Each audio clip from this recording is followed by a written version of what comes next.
Your voice, your vote. Virginia's gubernatorial Democratic candidates debate, live from the Bristol Hotel. We're live in the King Ballroom of the historic Bristol Hotel in Bristol, Virginia. Thank you for joining us. Good evening. I'm Mark Hyman. We're here for the Virginia Democratic primary debate for the office of governor. Let's meet our candidates.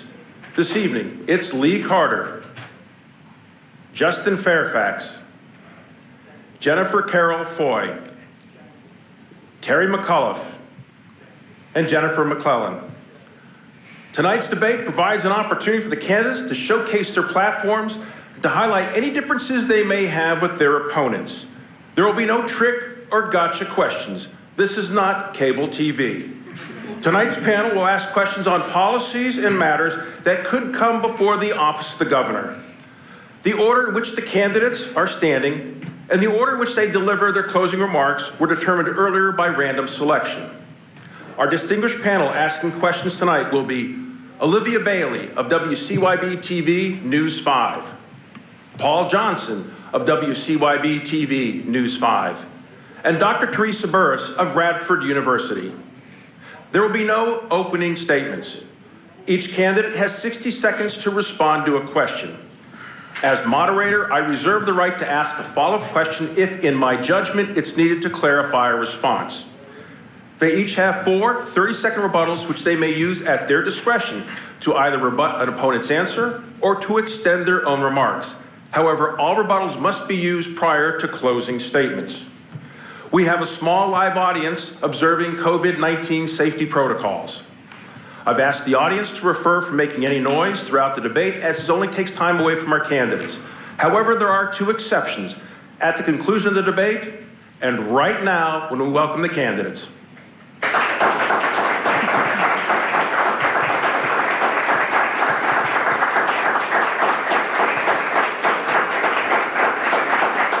Candidates, we have a lot to cover. Let's get started.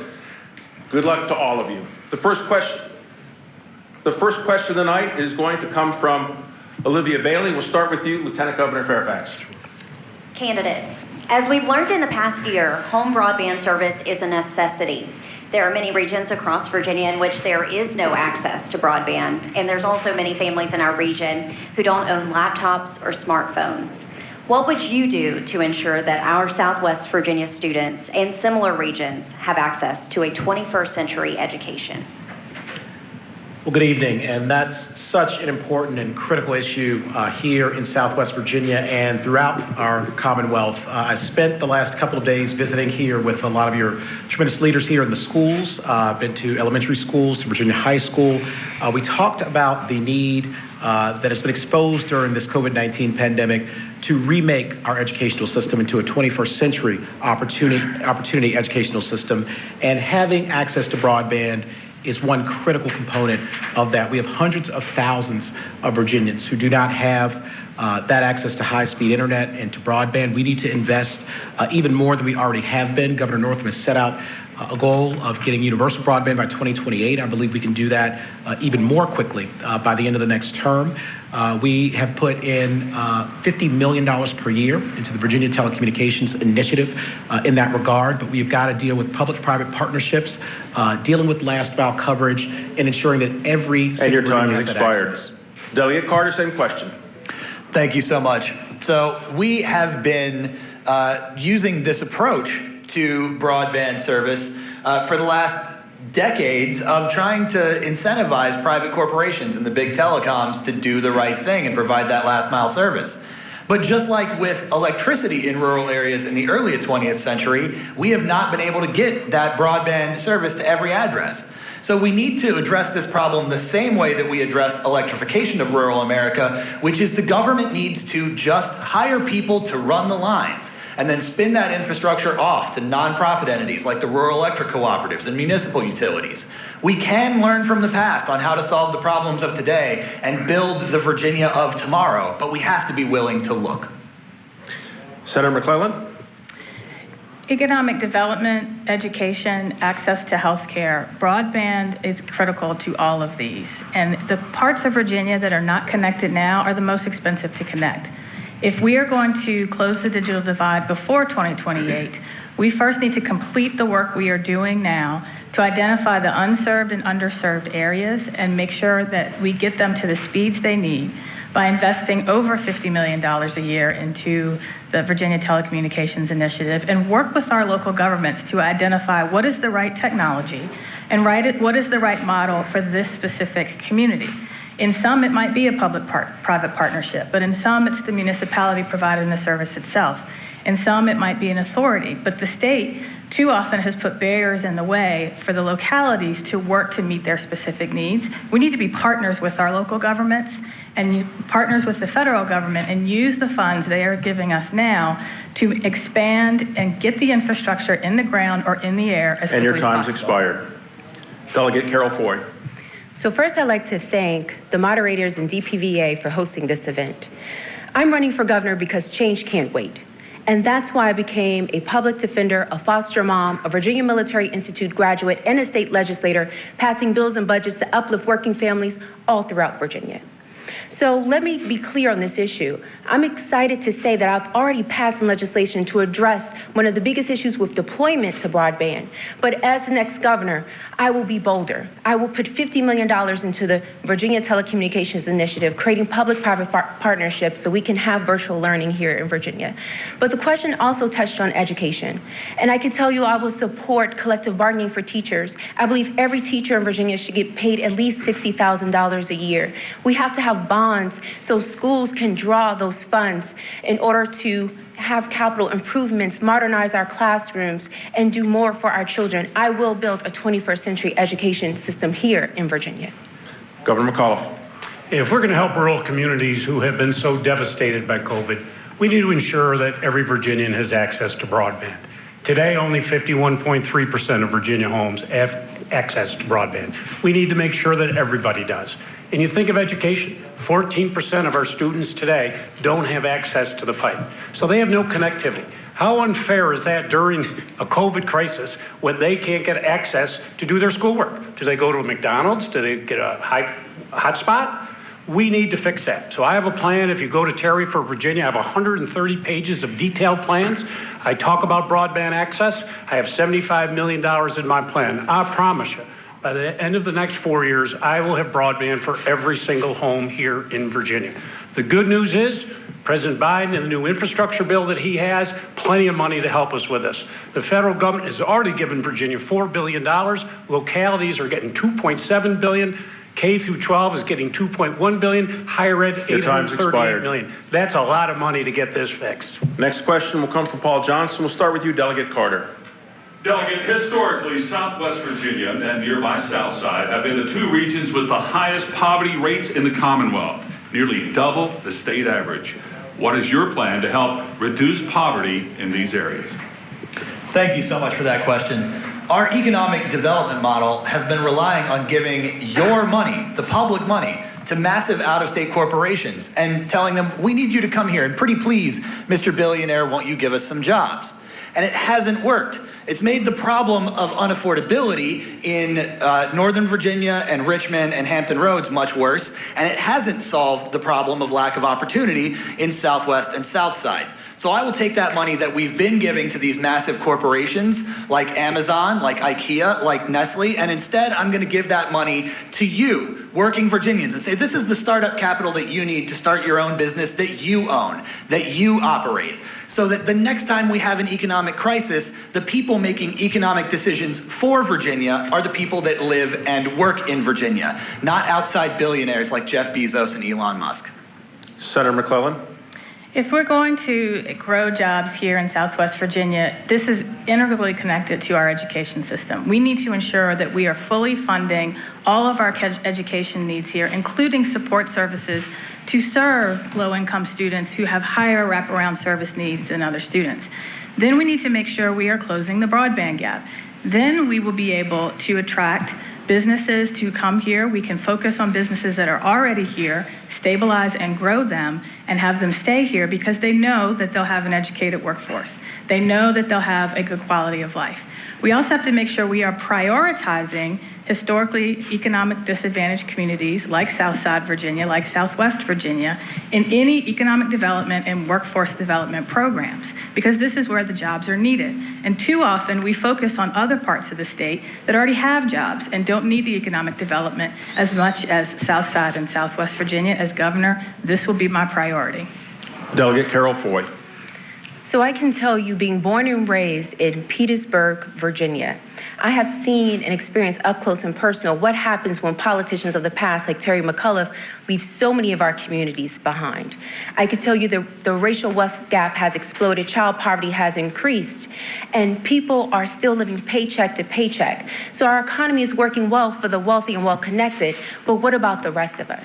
And so that's why I have a plan to get things done. Not only will I fight for a true $15 minimum wage to start sooner rather than later, but also for paid sick days, paid family medical leave.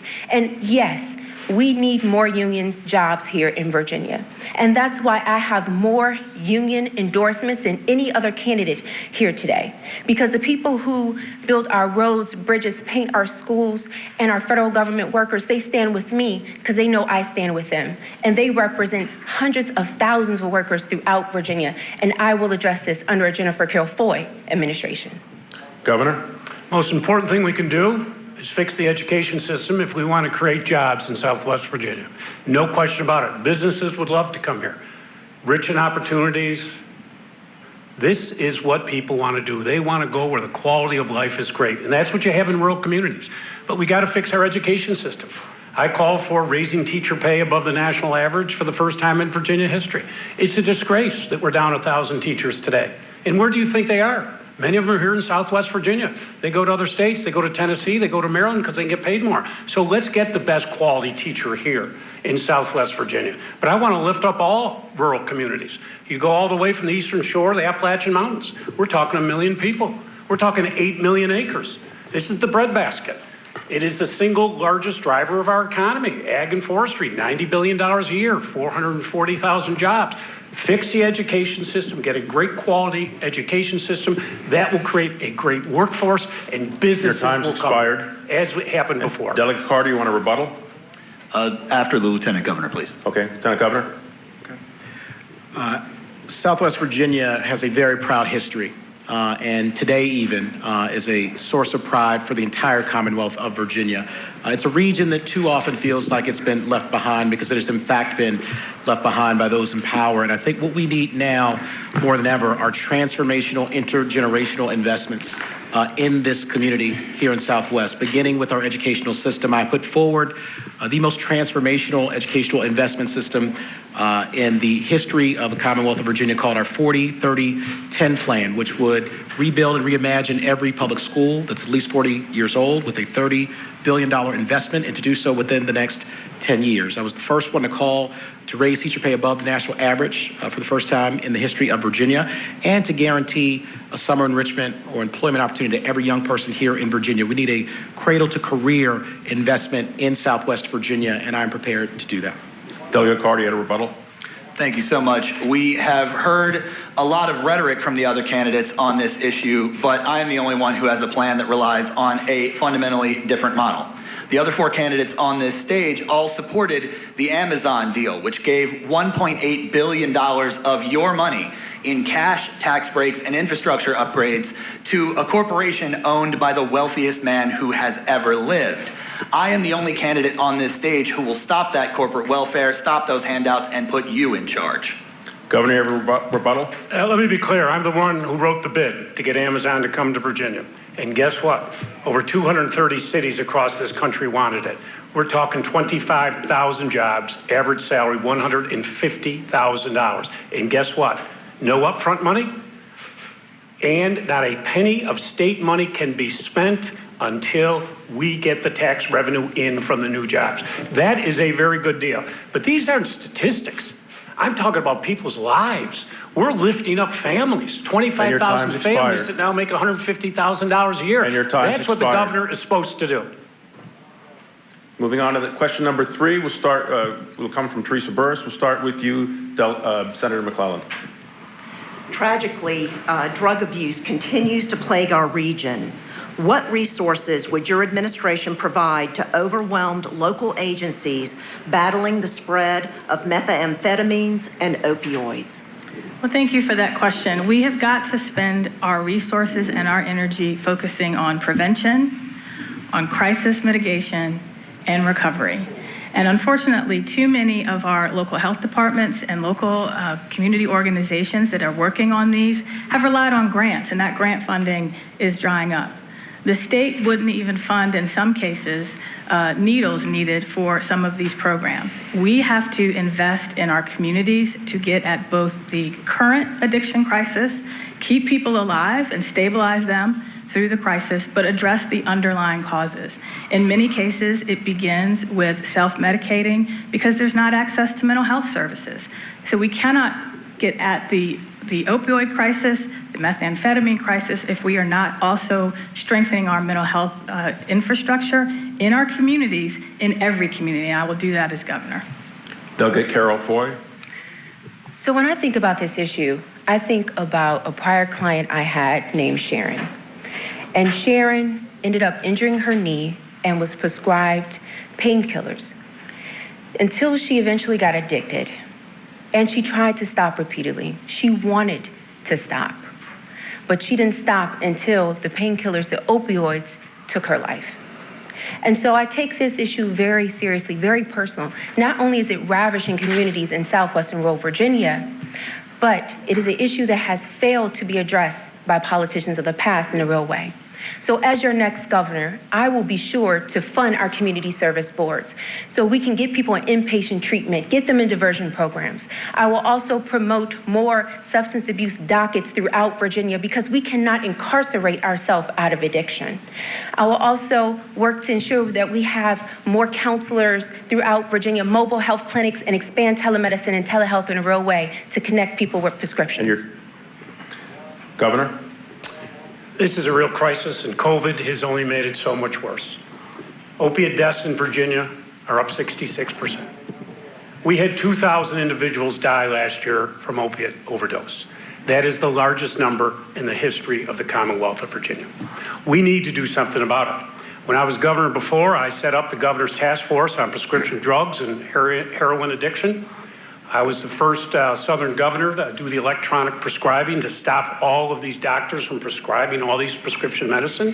And I allowed for our first responders to get access to naloxone because that will immediately save someone's life who is going through an opiate overdose. So we leaned in before, and we'll do it again. COVID has made this very difficult. We need to continue to fund it. And I'm very happy that President Biden is going to use a lot of the federal money to send it down to the states so that they can assist us in battling this epidemic that we have. But last year was a tough year. We all got to do this as a community. Lieutenant Governor. To deal with the opioid and methamphetamine crisis that exists all throughout the Commonwealth of Virginia, but that is particularly acute here in rural Virginia, we again have to invest directly into our communities. What we are seeing is that the lack of jobs, the lack of access to opportunity, the lack of hope is driving so many people into a life that starts out one way, but then ends in addiction and oftentimes in tragedy. And so what we want to do is to continue to fund our community service boards. My proudest day as Lieutenant Governor was when I cast the tie-breaking votes to expand Medicaid here in the Commonwealth of Virginia. And now today, over 528,000 more Virginians have access to those life-saving services. But we have got to go into our schools, directly into our communities, to ensure that we are delivering programs and interventions that stop this crisis in its tracks, and that requires us to be on the forefront and on the front lines in every part of the Commonwealth of Virginia. Delegate Carter. It is plainly obvious that the war on drugs has failed. The problem with drugs now is worse than when the war on drugs started. And all we've done in the last 45 years of this policy is waste untold billions of dollars, destroy communities, shatter lives and families. We have got to stop doing that. We all know that substance use is a medical issue, not a criminal one. And so I will immediately end Virginia's participation in the war on drugs. I spearheaded the effort to legalize cannabis here in the Commonwealth of Virginia, and I will spearhead the effort to legalize other drugs in the Commonwealth of Virginia so that people can get the treatment that they need under the supervision of a doctor without having to worry about whether what's in their pocket will land them in jail for 20 years. We need to treat this as a medical issue like countries like Portugal do, which has a 13 times lower opioid death rate than Virginia. That is the only way to solve this problem. We will not be able to incarcerate our way out of it. Our next question comes from Olivia Bailey. We'll start with you, Delegate Carol Foy. Bills were introduced in this year's General Assembly to end qualified immunity for law enforcement. Qualified immunity shields them from civil lawsuits, but not criminal prosecution.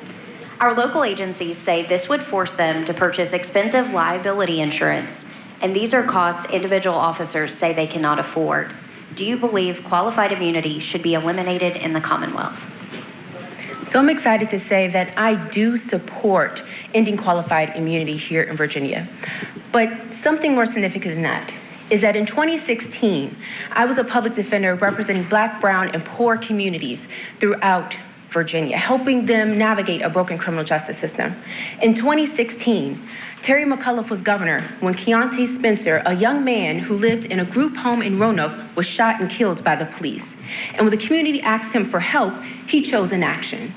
And he even told the ACLU that he will always come down on the side of law enforcement. Donovan Lynch was recently shot and killed in Virginia Beach. And I called for an independent investigation, met with the Lynch family, and prayed with him. We all know that the majority of law enforcement officers are doing the right thing. But when that's not the case, then we need a governor who will stand up for the people, who will demand accountability, transparency, and justice. And you can count on me for that. Governor? Listen, the issue we have to deal with is to make sure that we have full accountability with our police. We have full transparency with the police. And I've always said I'd like to see every police officer have a body camera, and they should always be turned on. But we've got to protect individuals if their constitutional or civil rights or liberties are somehow infringed by law enforcement. There has to be a manner of redress, and we need to have that here in the Commonwealth of Virginia. Very simple, very plain. As it relates to the issue of always standing with the police, I want to make sure we get our facts correct tonight. That was in regards to license plate readers. And let me be very clear. I did stand with the police on license plate readers because what they do is capture murderers, child molesters. Hannah Graham was murdered, UVA student. How did we catch that murderer? It was for license plate readers. So I want a system that's fair to everybody, accountability, transparency. I want body cameras. We got to treat everybody with dignity and respect. Respect everyone's civil And your liberties. time's expired. Thank you. Lieutenant Governor?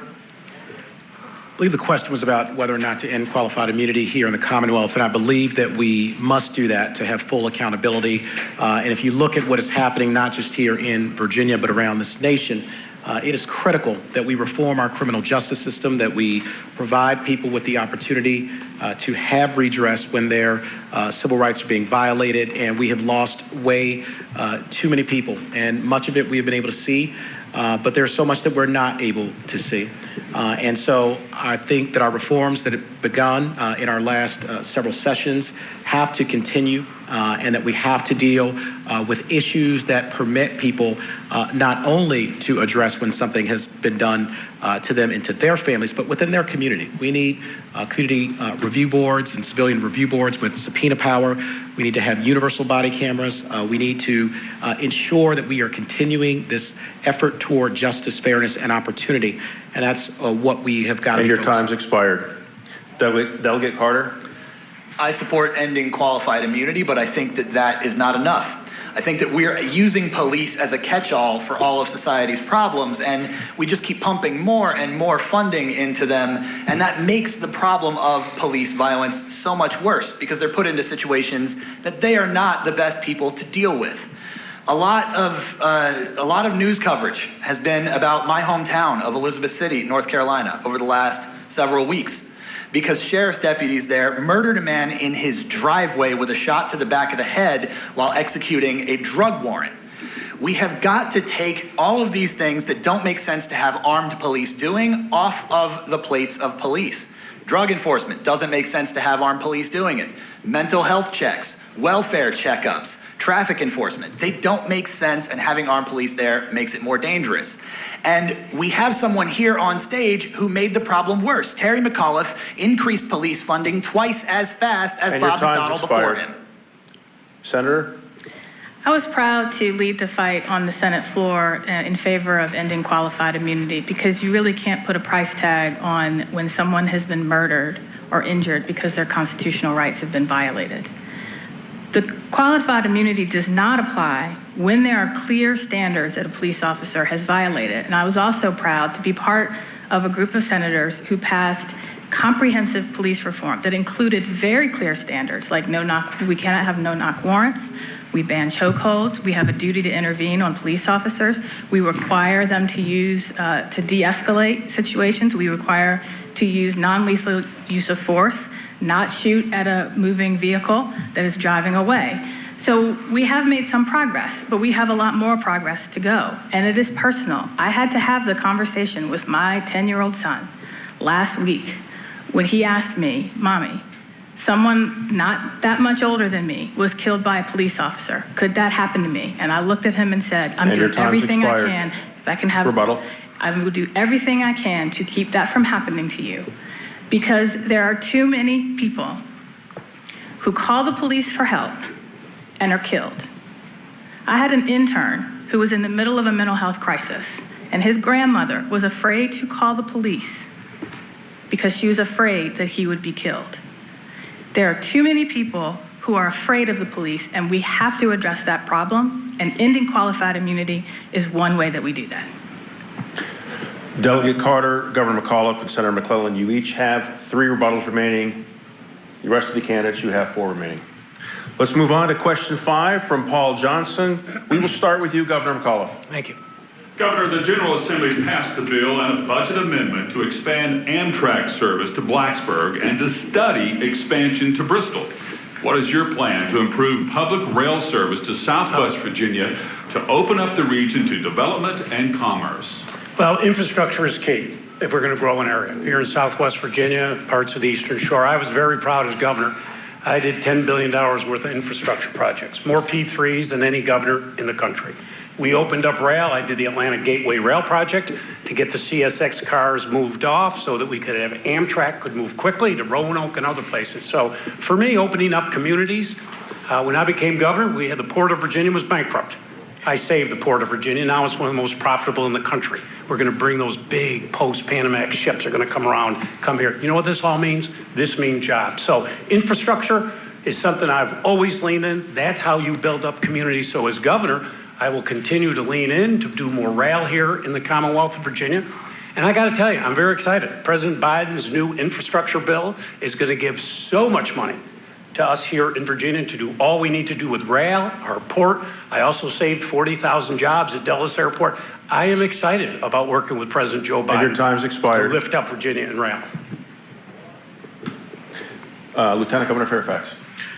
Expanding rail is a critical piece of our infrastructure investment and development here in Virginia, and I'm very proud that during the course of this administration, we recently announced a $3.7 billion partnership with the federal government to expand rail with CSX, and that, of course, connects Northern Virginia to Richmond and bringing out to Southwest and to parts of the Eastern Shore. We want to make sure that we are also extending our rail capabilities throughout Southwest Virginia and ultimately down here to Bristol. It is an issue about jobs. It is an issue about quality of life, and it's an issue about connecting a part of the Commonwealth of Virginia, again, that feels too often that it's been left behind. And so as I have been touring and spending time here in Southwest Virginia, I understand that not only would our investments in infrastructure and rail create jobs here, but it would begin to return Southwest Virginia to its rightful place as an economic hub. And your time's expired.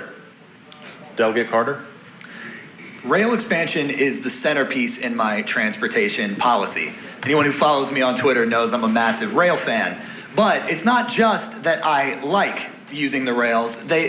Traveling by rail is the most comfortable, the most efficient, and the most environmentally friendly way to travel, and we must massively expand our rail infrastructure. As governor, I will bring passenger rail to Bristol. I will work towards a third north-south line that follows the 81 corridor from Bristol all the way up to at least Winchester, and I will work with neighboring states to try to connect to Martinsburg and Hagerstown as well. And we need to finish the east-west line that runs across Virginia so that you can get from Bristol to Norfolk by rail. And we need to build a connection between Petersburg and Lynchburg to make that happen. But you also need to be able to get to the train station, which is why I will expand bus rapid transit and streetcar options in communities throughout this Commonwealth. Senator? As governor, I'll build on the work that I have done to expand rail as a legislator. I was with Shannon Valentine fighting for the extension from D.C. to Lynchburg, and Republicans played games solely because they wanted her seat in the House of Delegates, but we finally got it. That then allowed us to expand from Lynchburg to the New River Valley, and Bristol is next. I also put the study in place, the feasibility study, to expand rail from Richmond to Roanoke, which is the first leg to getting from the east-west corridor to Bristol. That will be an essential part of my plan as governor to make sure we continue that work, because we cannot build roads to get ourselves out of the transportation mess that we are in. We have to have comprehensive rail, mass transit, and in some areas, bike infrastructure and pedestrian infrastructure, because I represent districts where you don't have a sidewalk to the bus stop. You don't have a rain portal over the bus stop, and you don't have reliable bus service. We need to have a comprehensive multimodal transportation And your time's system. expired. Delegate Carol Foy. So I can tell you that transportation is not just a quality of life issue. For the I-81 users, it's a life or death issue. We have some of the most tragic accidents and car fatalities on I-81 than anywhere in the Commonwealth. So we have to think creatively about how we're going to efficiently and effectively move people and goods throughout Virginia. That is how we're going to continue to make Virginia one of the best places in the country to do business. So I'm excited as a delegate to say that I helped pass one of the largest transportation funding bills in Virginia's history. Also creating the I-81 fund so we can get the widening done and have safety precautions and protocols. And I can tell you that as governor, I will ensure we get passenger rail to Bristol, which is exceptionally important. I've also put in studies to ensure we bring the Metro Blue Line down to Prince William County, that I'll make sure the Hampton Roads Bridge Tunnel gets completed and continue to make everyone safe here in Virginia. Delegate Carter, you have a rebuttal? Thank you. So I know that we're standing here in Bristol, but we do have an audience across the Commonwealth. And so I want to say, for those of you in Northern Virginia, as your governor, I will fight to increase the off-peak reverse direction service for VRE, weekend service for VRE. We also need to make sure that we have some kind of cross-county service across Prince William County, because the two VRE lines currently, the only way to get from a stop on the Manassas line to a stop on the Fredericksburg line is to go all the way into Alexandria. Expired. Moving on to question 6, it'll come from Teresa Burris. We'll start with you, Governor McAuliffe, and we will reverse the order in which you answer the questions going forward. Food insecurity is a major issue in rural communities. 1 in 5 children in Southwest Virginia are affected. Recent federal support due to the pandemic is expected to fall off. How should the state fill this void? We should build on what I started as governor. I smartly put my wife in charge of childhood nutrition. When I took office, it was abhorrent how many children here in Virginia were not getting access to a nutritious meal. I'm proud to say when I left office, my last year in office, 13 million more meals were served to needy children here in the Commonwealth of Virginia. And I want to thank Pam Davis-Vaught, who is here with us. She is a great teacher here, and she actually got the Share Our Strength Award with my wife, the National Award for Childhood Nutrition and Feeding. We started the Breakfast the Bell program here in Virginia, because in the old days, those that got a free breakfast would have to come early and they'd have to go into the lunchroom. You want to talk about stigmatizing a child? Oh, there's all the poor kids eating. We stopped all that. We have now breakfast after the bell. I got elected chairman of the National Governors Association. Our model became the model for states all over America. How you feed all your children, we can do this. The federal government will reimburse you 100%. Your time's There's got to be expired. a will to get this done. Delegate Carol Foy. So I can tell you that being born and raised in Petersburg, Virginia, we had one of the highest child poverty rates in all of the Commonwealth. So while Terry McAuliffe talks about going big and bold, we didn't feel that in economically distressed areas like my hometown, which you'll find so many areas throughout Virginia. But let's talk about what we're going to do to really address this issue. So giving more money to have more farm to markets and farmer markets in places that we have food deserts and food insecurity. We have to have more money towards our food banks, which is exceptionally important. And I will add even more millions of dollars to our at-risk school add-on, so our children who go into Title I schools with free and reduced lunch, English as a second language learners, and special needs children have more funding to those schools, and also promoting more programs that's going to ensure that every child in Virginia gets a healthy meal, breakfast and lunch every single day. Senator?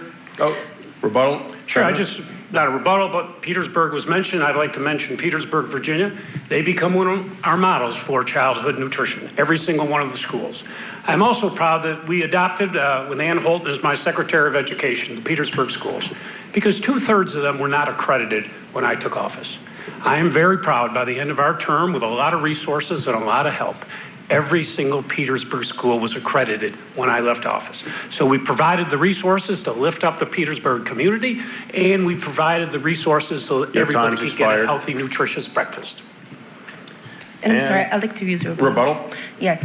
So I would like to say that facts matter. And right now, there is only one accredited school in Petersburg, Virginia. I know that when Petersburg, Virginia was falling on hard times, financial insecurity, that the community asked for help from Governor Terry McAuliffe, and he chose inaction. A predominantly African-American community that needed the former governor, and he didn't show up. So where was his big and bold then? And moving on to Senator, your response. I was proud to carry legislation with Delegate Dolores McQuinn to create the fund that will incentivize grocery stores, farm to market, farmers markets, and any project that will help to address our food deserts. And we put funding in that place. And as governor, I will expand that funding because food security is important to education, to economic development. And we do have too many students who cannot learn because they're hungry. That also requires us to be sure we are funding all of our K-12 needs, including our wraparound services, lifting the cap on support personnel, putting more state funding in place for school construction and modernization. Because I visited a school in Radford that doesn't have air conditioning, and their cafeteria gets to be over 100 degrees. So they have access to food, but when they eat it, they're passing out. We cannot have a bold education plan that does not address our school construction and modernization needs. Delegate Carter. Well, currently, the federal government is paying for school meals to be free for all students. As governor, when that federal program ends after this pandemic, I will make sure that Virginia steps in to continue it. I think that all school meals should be free in perpetuity so that every child can eat. But beyond that, I think that we need to make sure the food we're serving to our children in schools is healthy, sustainably sourced food that is grown here in the Commonwealth of Virginia. We have a tremendous opportunity to kill two birds with one stone. Not only feed hungry children, but also make sure that money is going back into our agricultural communities. The agricultural communities have had their economies pulled out from under them over the last several decades because we've been relying more and more on massive agricultural distributors instead of actually purchasing directly from small farms, family-owned farms, and community-owned farms. We have to do better. Time's expired. Lieutenant Governor. I think we all can agree that no child should be hungry here anywhere in the Commonwealth of Virginia, and that our school system plays such a critical role in delivering nutrition to our young people. Each of our children, and we've seen the exceptional work that's being done right here in Bristol with tremendous leadership, each of our young people should be guaranteed 3 meals a day. And what they're also doing here is sending children home with food in the evenings and on the weekends. I've seen innovation in places like Danville, where they are delivering food via food trucks to reach communities that are oftentimes underserved. And we also have a tremendous opportunity to work with our rural communities, with our small family farms, to increase the amount that we contract with them to deliver to our school systems as well. I've been proud to serve for nearly the last 4 years with Pam Northam, our great First Lady, in the Children's Cabinet. This has been an extraordinary focus because a child who is hungry cannot properly learn, and in Virginia we will end that. Next question comes from Olivia Bailey. We'll start with you, Delegate Carol Foy. The region's mining industry is collapsing as mining companies declare bankruptcy. This leaves abandoned mines posing environmental hazards. What is your plan to implement cleanup and mitigate health risks? Yes, so thank you for that question. And I can tell you that being the chief co-patron of Virginia Clean Economy Act, making Virginia the first southern state to have 100% zero carbon emission standard, I will help to bring 15,000 new clean energy jobs to Virginia for the next 15 years, and I will not leave my former fossil fuel and coal miners behind. The coal miners who have blackened their lungs and broken their backs for the economy that we so enjoy today. And I will support, as governor, the green jobs tax credit so we can build out commercial solar projects in our former coal mining areas so we can advance those communities and those projects as well. And I can tell you I will put project labor agreements and unionize as many solar and onshore wind projects that I possibly can. So this is what we have to do in order to protect our workers, have a just transition, while also bringing jobs and making Virginia the best place for renewable energy. And Senator? Once again, I wrote the Clean Economy Act, and in the Clean Economy Act, we required the public policy of the state to be to focus economic development opportunities, energy opportunities, workforce development opportunities in those historically economic disadvantaged places that are shifting away from fossil fuels, coal and natural gas. Part of that will also include focusing on what we can do to help mitigate the former coal mines. And we can use some of the funds from joining the Regional Greenhouse Gas Initiative for a wide variety of environmental mitigation needs, including dealing with the abandoned mines. And as governor, I will focus on making sure we are using those funds not only to address rising sea levels in the Eastern Shore and on the East Coast, but that we are also using those funds to mitigate leftover coal residue and coal mines here in Southwest. Delegate Carter? Thank you so much. I'd like to say, first of all, that it is not regulation that is killing coal jobs. It is the coal companies themselves. Over the last several decades, we have seen coal companies producing more and more and more coal per mine with fewer and fewer workers. So for anyone out there that thinks that regulation is the problem, I am afraid that's simply not the case. But we can, as policymakers, step in to help the people that are on the losing end of that. We have got to reinvest in our former coal mining communities and make sure that not only are we building up new jobs, but that those jobs are owned and operated by the people who work in them. I'm talking about real ownership of the new businesses rather than just trying to get massive corporations to come in from out of state and plug those gaps that the coal companies are leaving. But I also have a plan to make sure that if the coal company shuts down and leaves you stranded, you will not be without health care, because I am fighting for a universal health care policy to make sure you can see a doctor when you need it. Lieutenant Governor? Too often, abandoned mines also mean abandoned communities here in Southwest Virginia, and a workforce that has dedicated itself over the course of literally generations to not only extracting coal and delivering energy over that period of time, but to providing for their families. And too many of our mine-working families are left behind, and we have got to have a new contract with them. We should not only, in our efforts to have mitigation to deal with the environmental impacts of these abandoned mines, first seek to hire those who have been displaced, but we also need to hold companies accountable that leave these communities and often leave their obligations with regard to pensions and health care benefits and wages behind. We have got to focus in on those who have delivered so much in our transition to renewables and a clean energy economy. We cannot leave those behind who for so long have invested in us. It is our time now to invest in them. And Governor? We need to make sure environmentally we were taking care of these abandoned mines. I had to deal with this very similar issue as it resolved around the coal ash. And the ponds were leaking, the retention walls were breaking, and it was leaching going into our soil.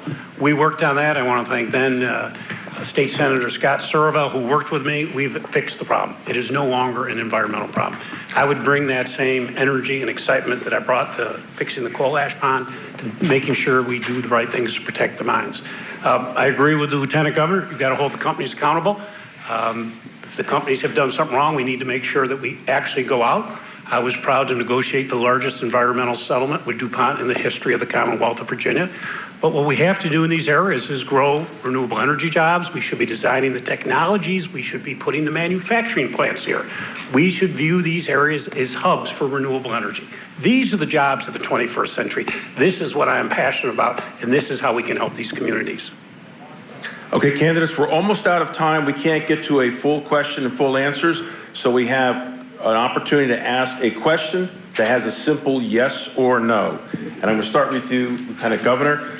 If the General Assembly passed legislation that would ban individuals who are biological males from participating in female sports, would you sign the bill? Yes or no? No, and I want to make sure that... I'm almost out of time, so it's strictly going to be a yes or no for everyone. Delegate Carter. I'd veto it in a heartbeat. Senator? I'll veto any bill that discriminates against the transgender community. Delegate? I would definitely veto it. Governor? Veto. We've been very strong at it here in Virginia. Okay, so we've run out of time here for this evening on our presentations. Now we're going to go to closing statements. The order in which the candidates' position in the closing statements was determined by drawing cards earlier this evening, and we will start off with Delegate Carol Foy. You are first. I would like to thank the moderators, DPVA, and the workers here at Bristol Hotel for organizing a successful event. Virginians deserve a governor who has walked in their shoes. I understand the challenges that Virginia families face because I've lived them. Working multiple minimum wage jobs just to get by and being unable to afford the high cost of health care. That's why I committed my life to helping those Virginians facing those same struggles. This race for governor is about choices. While Terry McAuliffe chose to stand by bad police, I chose to become a public defender, representing brown, black, and poor communities, helping them navigate a broken criminal justice system. While Terry McAuliffe chose to work and lobby and bid for special interests, I chose to stand up to them. As a state legislator fighting against polluters and fossil fuel companies so we all have clean air to breathe and clean water to drink. And when communities like my hometown in Petersburg needed help, we looked to politicians of the past who turned their backs on us. That's why I became a foster mom, a Virginia Military Institute graduate, and ran for the House of Delegates while pregnant with twins because I knew that change couldn't wait. And as a legislator, I passed bills and budgets to uplift women workers and wages from Petersburg to Pulaski to Portsmouth. Soon you will be making your decision for governor, and I ask for you to look at the decisions that we have made before making your choice. Now, Terry McAuliffe will talk about going big and bold, but when he had his chance, he left most Virginians behind. That's why we need a new leader with a clear vision and a record for getting things done here in Virginia. Your decision on June 8th is clear. Either Virginia's past or Virginia's future. Please join me, and let's move Virginia forward together. Delegate Carter. Thank you so much. What we hear from politicians all the time is rhetoric on top of more rhetoric on top of more rhetoric, but very seldom do they follow through. Well, I don't come from a normal background for a politician. I'm not an attorney. I'm not a millionaire. I'm an enlisted Marine Corps veteran and an electronics repairman. And I got involved in Virginia politics because I got hurt at work and I saw something that needed fixing and I stepped up to fix it. So that's why I'm standing up here making you, the people of Virginia, real concrete promises, not just rhetoric. I will never stop fighting until we have a healthcare system that guarantees everyone can see a doctor, period. Not access, not affordability, but a real guarantee that regardless of how much is in your wallet, you can see a doctor. I, as governor, will end the practice of giving massive handouts to massive out-of-state corporations, and I will put that money directly into your hands as the centerpiece of my economic development policy, so that you can have community-owned businesses that you own, that you operate, where you call the shots on what happens to the economy of your own community, not outside billionaires like Jeff Bezos and Elon Musk. And on criminal justice reform, I promise you that I will make Virginia a leader in ending mass incarceration. In fact, I can promise you that our prison population will go down by at least 30% during my 4 years as governor, even if I have to sign thousands of clemency and pardon petitions myself. In fact, Governor Northam, if you are listening, you have the opportunity to begin this right now. Thousands of people are sitting behind bars for cannabis-related crimes, and the General Assembly has already said that cannabis should no longer be illegal. You have the ability to send those folks home right now to their families and communities where they belong. I am not a normal politician. I have always followed through on my promises because I do not take a single dime from any for-profit corporation or industry interest group. I never have, and I never will. I only work for you. And let's start with Lieutenant Governor Fairfax. Your closing remarks, please. I want to thank you all so much for hosting us here. I want to thank this wonderful community here in Bristol, really both communities of Bristol on the Tennessee and the Virginia side, for showing the power of collaboration and the development that can happen to lift up communities, but also looking at Southwest Virginia and understanding that it, in addition to its very proud past, has a very bright future if we do the right things and make critical, transformational, intergenerational investments in its future. And that starts with our educational system, and we've put forward the most transformational plan in the history of the Commonwealth of Virginia, proposing to rebuild all of our schools that are at least 40 years old or older, with a $30 billion investment, and to do so within 10 years, to pay our teachers above the national average, and to guarantee a summer enrichment or employment opportunity for every young person here in the Commonwealth of Virginia. We've also got to make sure that there is housing security in our communities. And I spent time with some people locally who are facing challenges that we are meeting in this moment, but continue at the state level to have to invest so that they have that security and that opportunity to rise. Our healthcare system is one that, even with us expanding Medicaid, we have got to continue to focus our efforts in making a healthier population that can join into the workforce of the future and have that cradle to career investment so that all of our communities can rise together. And finally, as we reform our criminal justice system, make opportunity exist every part of the Commonwealth of Virginia, it has to be with the understanding that no one will be left behind here in Virginia. And for too long, we have seen those who are connected and in power forget about those who are struggling every single day to make ends meet. And I am proud of the work that we've done over the course of the last 4 years, and I'm even prouder of what we will be able to do together to bring that opportunity to every household here in the Commonwealth of Virginia with your support. Senator McClellan. Well, I want to thank the Bristol Hotel, the Democratic Party of Virginia, for hosting us and everyone watching here and at home. I'm running for governor for the same reason I ran for the House of Delegates over 15 years ago, moved over to the Senate, and before that, why I became a young Democrat and a party activist at the local, state, and national level for over 31 years. It's because listening to my parents tell their stories of what it was like growing up during the Depression under the tyranny of Jim Crow, I came to understand at a very young age that at its best, government is a force that solves problems, responds to crisis, improves people's lives, and improves our communities. But at its worst, it is a force that oppresses some, ignores others for the benefit of a few. So I have spent the past 15 years in the legislature, 31 years in the community and in the party, working to help people and solve their problems. We are now at a critical crossroads as a Commonwealth. As we navigate the worst health pandemic in 100 years, the worst economic crisis since the Great Depression, a reckoning with 402 years of racial injustice, and a growing loss of faith that many people have in government's ability to solve their problems, Virginians need a governor who will bring a new perspective and the experience to get things done on day one. I have spent my time in the legislature uplifting perspectives and people who have been ignored for far too long. That's why I carried the Domestic Worker Bill of Rights to make Virginia the first state in the South to extend any worker protections to domestic workers. The Clean Economy Act, the Reproductive Health Protection Act, expanding the state-based health exchange under Obamacare, the Voting Rights Act of Virginia. These are all bills that I carry, and I will build on that progress as governor to rebuild our economy, our healthcare, our economic safety nets in a way that leaves no Virginian and no community behind. I ask for your vote, and you can learn more at jennifermcclellan.com. And Governor McAuliffe. Thank you. What an honor to be with everybody tonight. It has been a great pleasure for me. We have made great progress here in Virginia over the course of the last 8 years. That could all be threatened. And now we're facing COVID, which has been so devastating for so many Virginia families. 182,000 Virginians have lost their jobs since COVID started.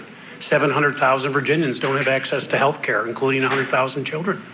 We have 260,000 Virginians under threat of eviction. It is time to go big. It's time to be bold. I had to do this before.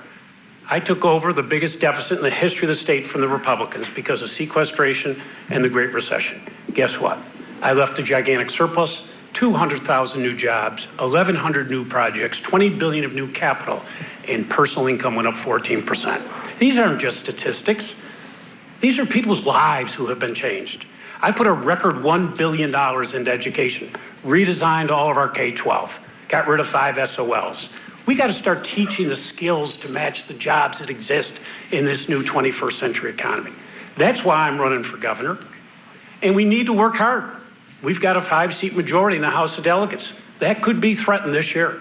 And I remind you that I am the only person in 44 years that has broken the curse. Whoever wins the White House, the other party wins the governor's mansion the next year. I won in 2013, President Obama won in 12. You look at the Republicans whom they'll nominate in 2 days.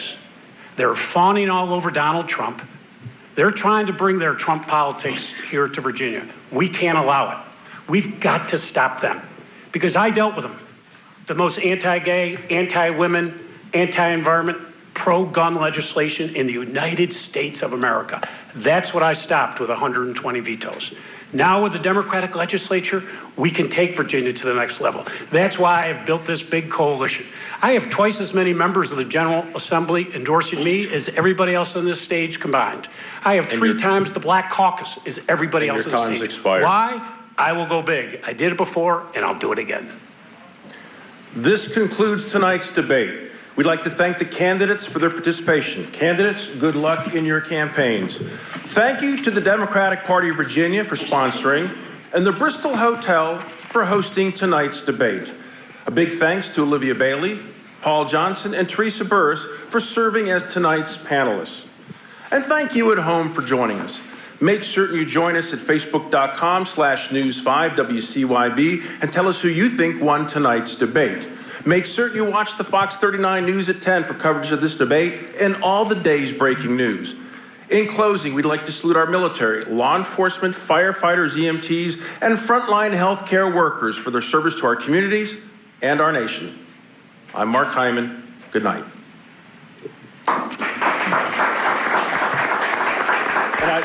And candidates, if everyone kind of stays seated for just a moment, we're doing some more TV stuff.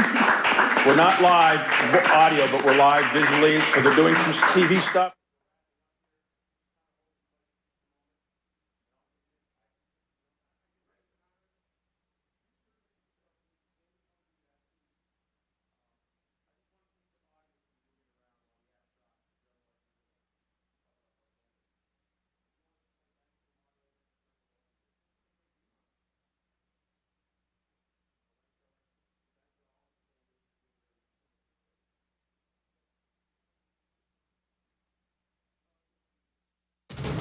This has been a Fox 39 WEMT presentation of Your Voice, Your Vote, Virginia's gubernatorial Democratic candidates debate, live from the Bristol Hotel.